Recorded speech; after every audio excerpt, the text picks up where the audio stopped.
যে কয় ওয়াক্ত নামাজ আল্লাহ পাক আমাদের উপর ফরজ করেছেন, সে কয় ওয়াক্ত নামাজের মধ্যে গুরুত্বপূর্ণ আরেকটি নামাজ সালাতুল আসর। সুবহানাল্লাহ।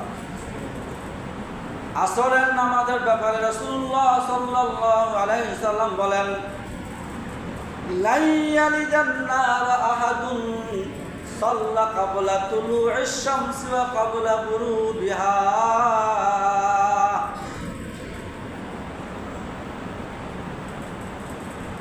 রাসূলুল্লাহ সাল্লাল্লাহু আলাইহি ওয়াসাল্লাম বলেন, লা ইয়ালিজান নার আহাদুন সাল্লা ক্বাবলা তুলুইশ শামসি ওয়া ক্বাবলা গুরুবিহা।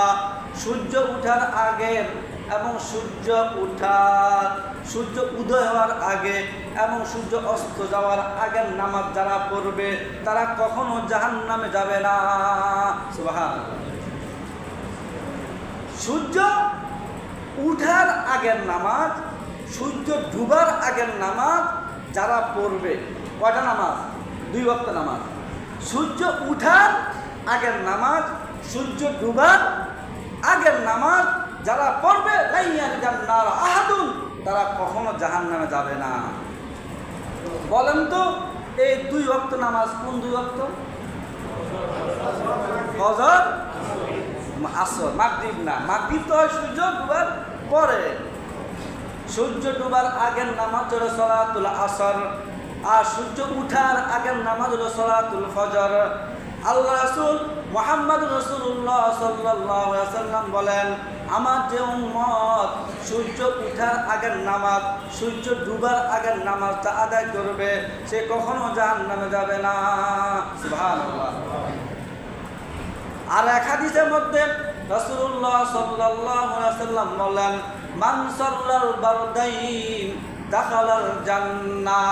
যে 2 ঠান্ডার নামাজ পড়বে সেও জান্নাতে প্রবেশ করবে। সুবহানাল্লাহ।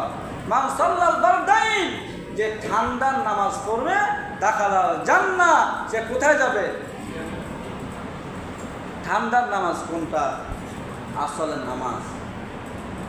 যখন আবহাওয়া সূর্যের তেজটা কমে যায় তখন যে নামাজটা পড়া হয়, মুফাসসিরিনে কেরাম বলে এটা হলো আসরের নামাজ। সুবহানাল্লাহ। আরেকটা হলো ফজরের নামাজ। সম্মানিত হাজিরিন, এই জন্যে আমরা আসরের নামাজকে গুরুত্ব দিব। প্রশ্ন হতে পারে আসরের নামাজের এত গুরুত্ব কেন? কারণ হলো যত খেলাধুলা আছে, সকল খেলাধুলা কখন খেলে? যত মানুষ বাজারে যায় কখন যায়? যত মানুষ অফিস থেকে আসে, অফিস শেষ হয় কখন শেষ হয়? অতএব যে মানুষটা কাজ করতে করতে ক্লান্ত হয়ে যায়, ওই মানুষটা কখন রেস্ট নেয়? বিকালবেলা। কখন? দুপুরে কঠিন গরমের মধ্যে কাজ করতে করতে ক্লান্ত হয়ে বাসা যায় বিকালবেলা।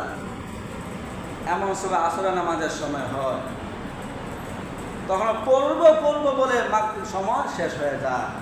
যেহেতু ব্যস্ততার সময় হলো বিকালবেলা, খেলার সময়, বাজারের সময়, গল্প গুজবের সময়, আসরের সময়, এই জন্য রাসূলুল্লাহ সাল্লাল্লাহু আলাইহি ওয়াসাল্লাম বলেছেন এই নামাজের মূল্যটা আল্লাহর কাছে অনেক বেশি, অনেক বেশি।